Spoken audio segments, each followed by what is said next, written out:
En un cálido verano de 1925, 3 misioneros llegaron desde la ciudad de Salt Lake City, Utah, a Buenos Aires, con el fin de establecer la Iglesia de Jesucristo de los Santos de los Últimos Días en tierras sudamericanas.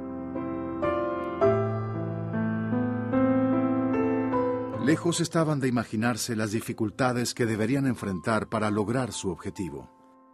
Sin embargo, fieles a su propósito, superaron todos los inconvenientes que se les presentaron y perseveraron en su misión de abrir la puerta para la predicación del Evangelio a todos los pueblos de estas naciones americanas. Lo que estos 3 misioneros no imaginaron fue que 70 años más tarde, en esa misma ciudad que los vio llegar, se reunirían más de 50,000 miembros de la Iglesia para escuchar al presidente, Gordon B. Hinckley, en el estadio de fútbol de Vélez Sarsfield, y que la Iglesia llegaría a tener 3 millones de miembros en Sudamérica. La obra del Señor se llevará a cabo aquí en forma lenta por cierto tiempo, tal como un roble crece lentamente desde una bellota. Pero vendrá el día en que los lamanitas de esta tierra tendrán su oportunidad. La misión sudamericana será una potencia en la Iglesia. Estas palabras proféticas de inspiración divina fueron pronunciadas por el elder Melvin J. Ballard en junio de 1926 en la ciudad de Buenos Aires.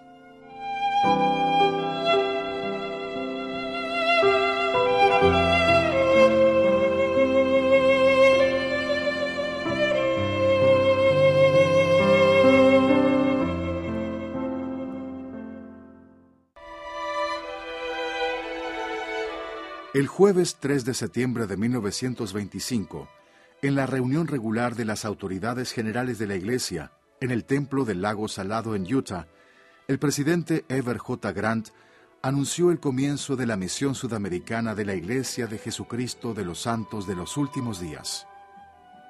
Fue llamado para cumplir esa misión el elder Melvin J. Ballard, del Quórum de los 12 Apóstoles, y lo acompañaban los élderes Rulon S. Wells y Ray L. Pratt, del primer consejo de los 70.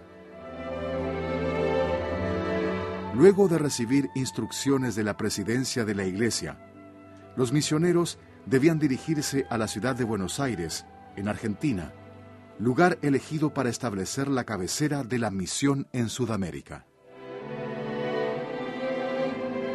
Eran tiempos posteriores a la Primera Guerra Mundial, y en esa época, Buenos Aires era una de las ciudades más importantes de Sudamérica, con una gran población de inmigrantes de Europa, donde la Iglesia había tenido el mayor número de conversos a fines del siglo XIX. Cuando terminó la guerra del 14-18, mi padre, después de casarse y tener una hija, que soy yo, María Biverdorf, nos vinimos a la Argentina. ¿Por qué nos vinimos a la Argentina? Porque tenía una tía ya acá en la Argentina, Ana Kulik, y ella a ella le mandó llamar a mi papá, porque acá en la Argentina había trabajo, porque después de la guerra ya en Alemania la situación era muy difícil. Las condiciones de vida de la posguerra en Europa eran muy duras y muchos se vieron obligados a emigrar a América. Es así que en el año 1923, 2 familias santos de los últimos días alemanas, los Friedrichs y los Hopes, se instalaron en la ciudad de Buenos Aires y comenzaron a predicar el Evangelio entre sus amigos inmigrantes alemanes, constituyéndose en la primera congregación en América del Sur. El interés por la Iglesia fue creciendo poco a poco, no solo entre los inmigrantes, sino también entre la población del lugar, pero la Iglesia no estaba formalmente establecida. Los Friedrichs y los Hopes no tenían la autoridad para organizar la Iglesia y administrar ordenanzas como la del bautismo. Por esa razón, escribieron a la cabecera de la Iglesia en Utah solicitando el envío de misioneros. Entonces ahí decía, ¿qué hacemos? Es decir, tenemos el sacerdocio, pero no estamos autorizados para otras cosas. Fue donde se inició todo el pedido a la presidencia de la Iglesia de que enviara a alguien con el sacerdocio de tal forma que pudiera completar todas las ordenanzas, ¿no?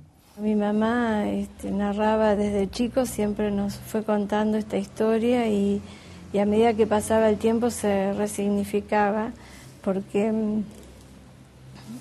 uno iba creciendo dentro del Evangelio y entonces al tener nuevas experiencias, esto hacía que tuviera un mayor significado, ¿no?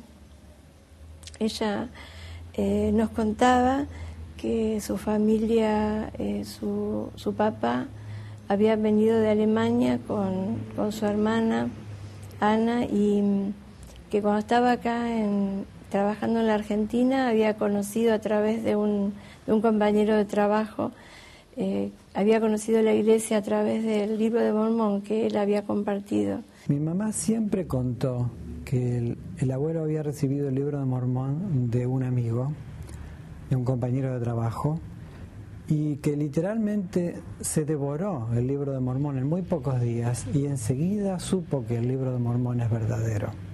A partir de ahí él empezó a recibir, quería saber sobre la iglesia y entonces se leyó todo el Libro de Mormón y habló con su compañero de trabajo porque dijo que él sentía que era la iglesia verdadera, que se quería unir a ella, pero no estaba la iglesia acá, en la Argentina. Embarcados en el Voltaire, tras un largo y agotador viaje de 21 días sobre los mares, el 6 de diciembre de 1925, los 3 misioneros llegaron al puerto de Buenos Aires. En la historia de la iglesia se menciona que cuando los hermanos llegaron al puerto de Buenos Aires, los hermanos Hoppe y Friedrich estaban esperándolos, junto con algunos hermanos que estaban interesados en la iglesia. El hecho de que ese mismo día fueran a la casa de mi abuelo a tener la primera reunión siempre me ha hecho pensar que mi abuelo y su familia estaban en el puerto esperándolos.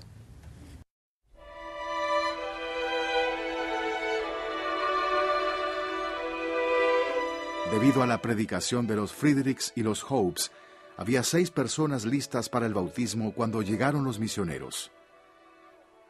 Los santos de los últimos días practican la ordenanza del bautismo por inmersión en el agua, y al no contar con un edificio para las reuniones ni una pila bautismal, buscaron un lugar apropiado en el Río de la Plata para realizarlo.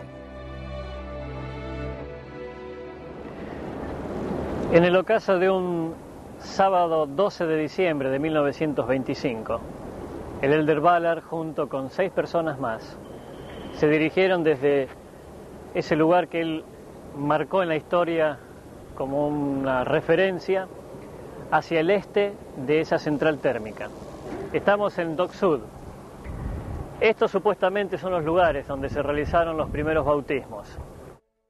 En este primer servicio bautismal, Elder Melvin J. Ballard bautizó a María y Ernest Bieberdorf, Ana, Erta y Jacob Kulik y Elisa Plasman. La llegada de los misioneros no fue por casualidad. El predicar el Evangelio restaurado en Sudamérica siempre había estado en los planes de los líderes de la Iglesia. De hecho, en 1851, Parley P. Pratt, del Quórum de los 12 Apóstoles, viajó a Chile, pero él no alcanzó el objetivo de establecer la Iglesia allá. Y en 1923, Andrew Shenson, un historiador de la Iglesia, recorrió varios países de Sudamérica y a su regreso, él recomendó a la primera presidencia de establecer la cabecera de la misión en Buenos Aires.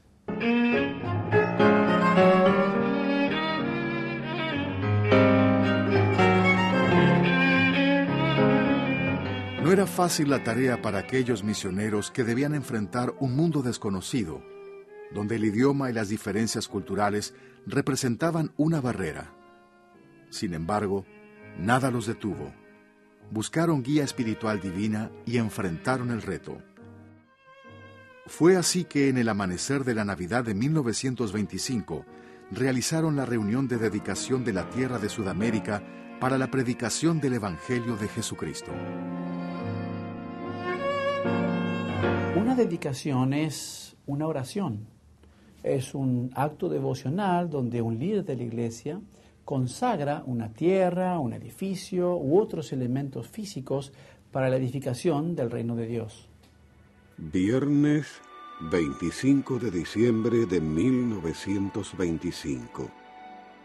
Salimos de nuestra residencia a las 6 de la mañana y llegamos al lugar que habíamos seleccionado previamente. Una arboleda natural de sauces llorones a orillas del río en el Parque 3 de Febrero. The morning breaks, the shadows flee, lo Zion standard is unfurled, the dawning of a brighter day, the dawning of a brighter day. Pero si se arrepienten y escuchan mis palabras y no endurecen sus corazones, estableceré mi iglesia entre ellos, y entrarán en el convenio y serán contados entre este resto de Jacob, al cual he dado esta tierra por herencia. Y ayudarán a mi pueblo, el resto de Jacob, y también a cuantos de la casa de Israel vengan, a fin de que construyan una ciudad que será llamada la Nueva Jerusalén. Padre nuestro que estás en los cielos, santificado sea tu nombre.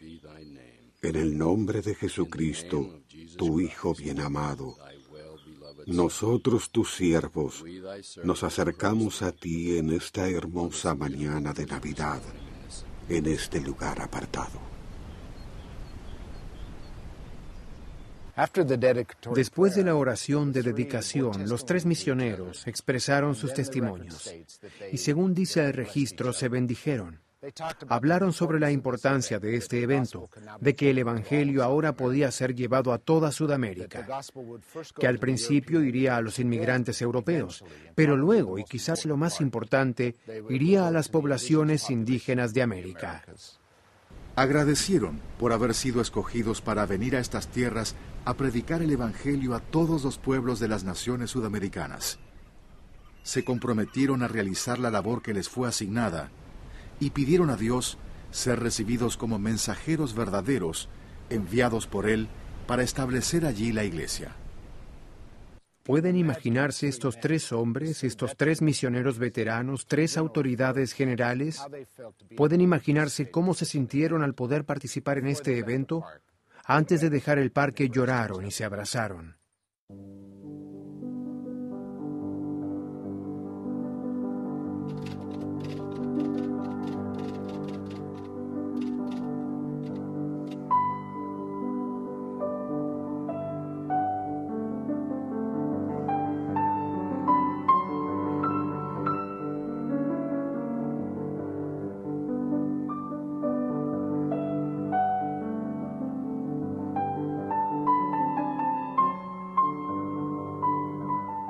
Elder Pratt dejó una descripción de todo lo que hizo. Sabemos cuándo se despertó, sabemos cuánto tardaron en llegar al parque, sabemos del programa que tenían y finalmente tenemos la oración, las palabras que dijeron en la oración, pero también describe las emociones que sintieron, describe cómo los 3 reconocieron la bendición y el privilegio que significaba el ser parte de una experiencia que era tan importante para la historia de la iglesia. Los misioneros trabajaron incansablemente en Buenos Aires, teniendo que superar, entre otras cosas, la barrera del idioma. Para el elder Melvin J. Ballard, predicar el Evangelio sin hablar español no fue tarea fácil. Sin embargo, encontró la manera de cumplir con su llamamiento, y fue mediante la distribución de un folleto al que llamó El Evangelio Restaurado. Durante su permanencia en Buenos Aires, repartió en las calles y en los lugares públicos más de 12,000 de estos folletos que se convirtieron en su medio de comunicación con la gente del lugar.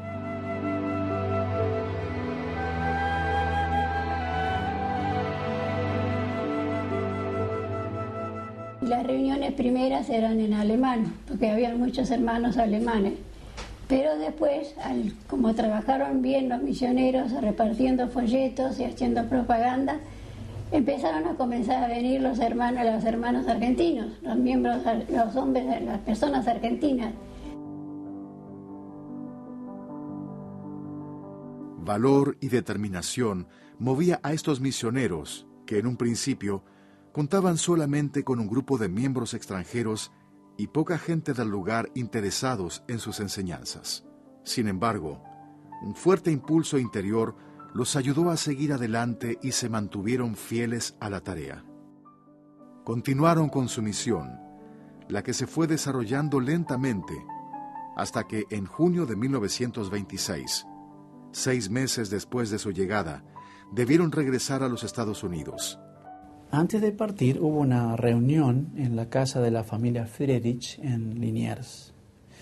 Y el elder Ballard en su discurso de despedida sintió la inspiración de dejar a aquel pequeñito grupo de personas una visión más amplia del futuro crecimiento de la Iglesia en Sudamérica.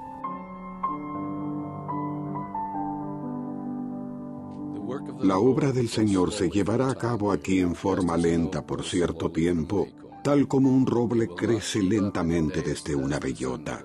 No florecerá en un día como el girasol que se desarrolla rápidamente y luego muere, pues miles se unirán a la Iglesia.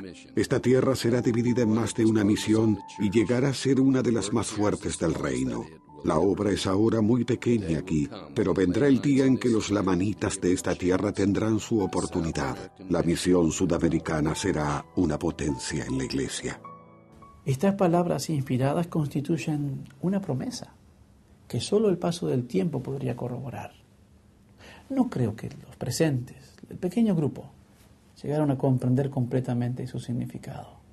Pero sí el elder Vernon Sharp. Él era un joven misionero que recién había llegado a Buenos Aires y él sintió la impresión de escribirlas. Y así llegaron a nuestros días y han sido citadas en muchas conferencias por las autoridades generales. Tendemos a enfocarnos en la primera y última parte de la profecía. La primera habla de que crecerá despacio, luego se expandirá y luego será un poder en la Iglesia.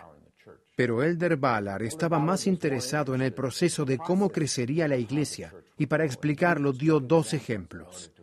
El primero es el del girasol. El girasol, que tiene una pequeña semilla, crece muy rápido, produce una muy hermosa flor y luego muere. Y a veces, el mismo peso de la planta hace que ésta caiga. La Iglesia no será así. La Iglesia será como una bellota, que tiene un crecimiento muy lento. Pero durante ese crecimiento, crea un sistema de raíces complicado y fuerte y un tronco grande. La combinación de estos elementos puede soportar el peso del árbol a medida que crece y se vuelve fuerte. Eso es lo que él vio que sucedería con la Iglesia. La Iglesia crecería lenta, pero desarrollaría un liderazgo, una estructura de organización que sería capaz de soportar el crecimiento en el futuro. He sido testigo del crecimiento de la Iglesia en Argentina.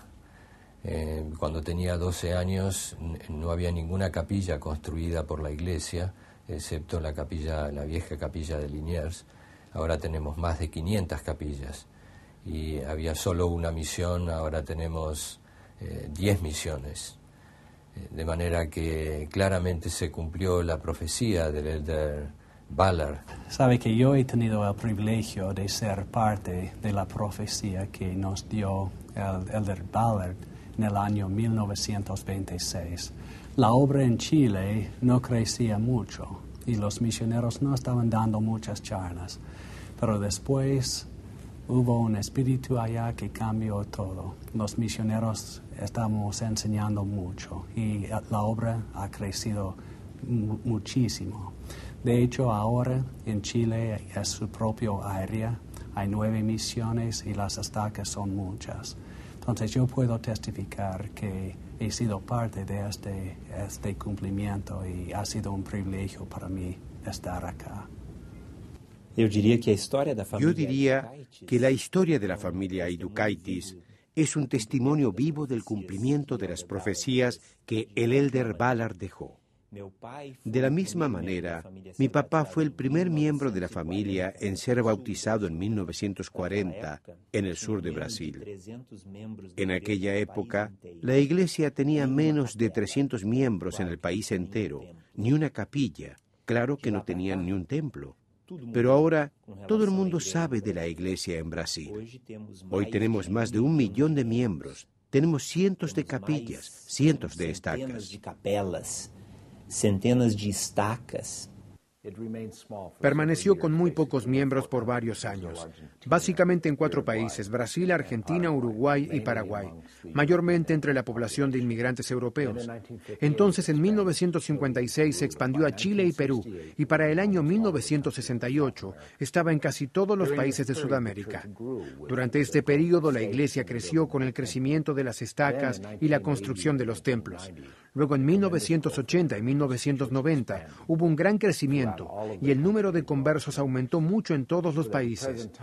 Hoy en día, la iglesia tiene más de 3 millones de miembros, con templos en casi cada país, con estacas en todos los estados y provincias de la región.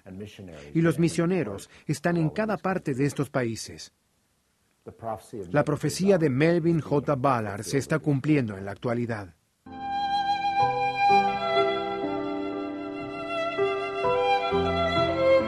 Con el fin de mantener siempre presente la profecía del elder Melvin J. Ballard, se ha colocado un monolito conmemorativo en los jardines aledaños al Templo de Buenos Aires. El elder Russell Ballard, del Quórum de los 12 Apóstoles, visitó el sitio recordando la obra e inspiración de su abuelo, Melvin J. Ballard. I've been there 3 times.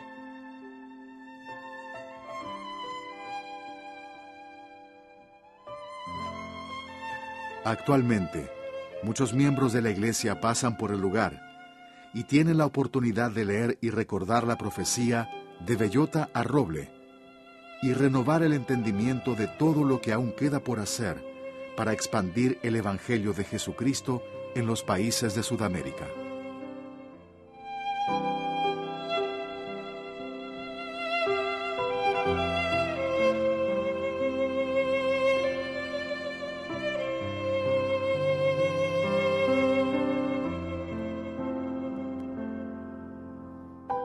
He visto ese crecimiento y testifico que la mano del Señor estuvo sobre este progreso de la iglesia.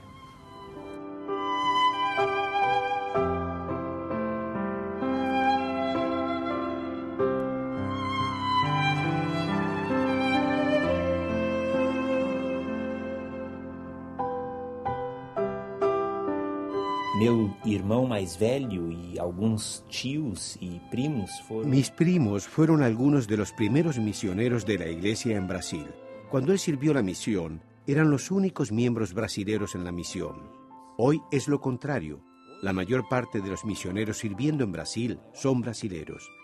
Elder Ballard, cuando llegó a América del Sur para la predicación del Evangelio, mencionó que ellos debían ser enseñados para tomar la responsabilidad y el liderazgo. Y esto está claramente aconteciendo en el Brasil y América del Sur entera. Posições de liderança. E isto está claramente acontecendo no Brasil e na América do Sul inteira.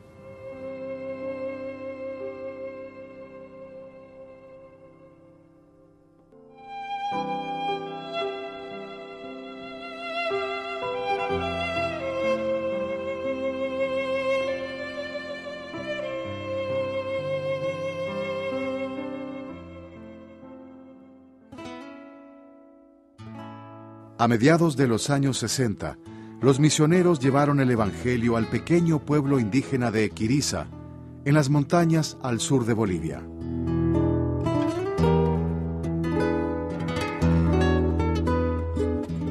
Establecieron la iglesia, construyeron una capilla y dieron lugar a una verdadera hermandad y obra de amor.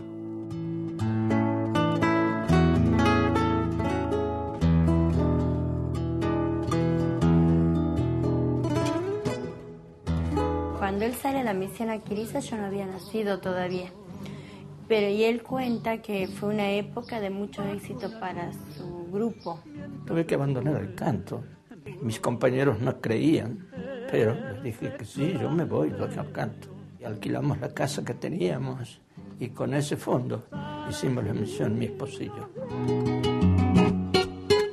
Yo creo que la decisión de mis padres de irse a la misión en Quirisa fue una muestra de amor.